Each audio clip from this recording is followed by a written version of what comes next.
Admissions open లో ఉన్నాయి. Open గానే ఉన్నాయి సార్. మా పిల్లోడు ఉన్నాడు, జాయిన్ చేసుకోవాలి. మీరే పిల్లోడిలాగా ఉన్నారు మీకు మళ్ళా పిల్లోడు ఉన్నాడా? ఒక్క నిమిషం, మా పిల్లని తీసుకున్నా.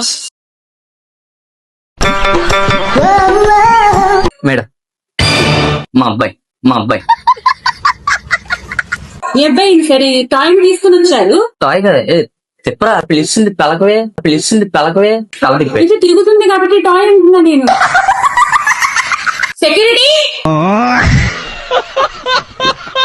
హలో మామ, ఇప్పుడు నేను ఎక్కడ ఉన్నాను తెలుసా? మన SKPVV డోకపత్తి ఉపేంద్ర హై స్కూల్ దగ్గర. మామ, ఈ స్కూల్లో మనకి నర్సరీ దగ్గర నుంచి 7th క్లాస్ వరకు క్లాసెస్ ఉంటాయి. అంతేకాదు మామ, ఇక్కడ KBN chain intermediate MPC BPC కూడా అవైలబుల్ గా ఉన్నాయి. మామ, ఇక్కడ CBSE పాఠ్య ప్రణాళికతో quality education, concept based learning plus smart class room. మామ, ఇక్కడ ప్లే స్కూల్ నుంచి LKG UKG వరకు కంప్లీట్లీ AC క్లాస్ రూమ్స్ ఉంటాయి. మీ పిల్లలకి మంచి కమ్యూనికేషన్ స్కిల్స్ కావాలనుకుంటే ఇది బెస్ట్ స్కూల్ అని చెప్పుకోవచ్చు. ఇక్కడ ఉన్న టీచర్స్ కూడా మీ పిల్లలతో చాలా ఫ్రెండ్లీగా కలిసిపోతారు. ఈ స్కూల్ వచ్చేసి total 6.5 acres world class campus గా పెట్టారు. అది కూడా మనకు జక్కంపూడిలో. LKG నుంచి 7th క్లాస్ వరకు ప్రతి క్లాస్ రూమ్ లో కనిపించే ఈ స్క్రీన్ మీద లెసన్స్ ను పిల్లలకు క్లారిటీగా చెప్తారు. ఇక్కడ క్లాస్ రూమ్స్ కూడా చాలా బాగుంటాయి. అంతేకాదు మామ, డైలీ ఇక్కడ school and classrooms neat గా క్లీన్ చేస్తూ ఉంటారు. అలాగే ఇక్కడ పిల్లలు ఆడుకోవడానికి చాలా మంచి ప్లే గ్రౌండ్ ఉంది. ఇక్కడ హైలీ సెక్యూరిటీ CCTV సర్వేలెన్స్ కూడా ఉంది. అంతేకాకుండా ఇక్కడ sports, play area, football, basketball, NCC and complete development. అలాగే ఈ షైన్ అకాడమీలో JEE నీట్ కోచింగ్ కూడా ఉంది. అండ్ అలాగే expert faculty, digital learning, weekly tests కూడా ఉన్నాయి. ఇంకేం ఆలోచిస్తున్నారు మామ? అడ్మిషన్స్ కూడా ఓపెన్ లో ఉన్నాయి, ప్రీ ప్రైమరీ టు grade 7 వరకు. Call now and secure your child future. SKPVV where education meets excellence. మరి స్కూల్ అడ్రస్ ఎక్కడో కాదు, మన వైఎస్ఆర్ కాలనీకి వెళ్లే దారిలో జక్కంపూడి దగ్గరే ఉంటుంది SKPVV అని. తప్పకుండా విజిట్ చేయండి.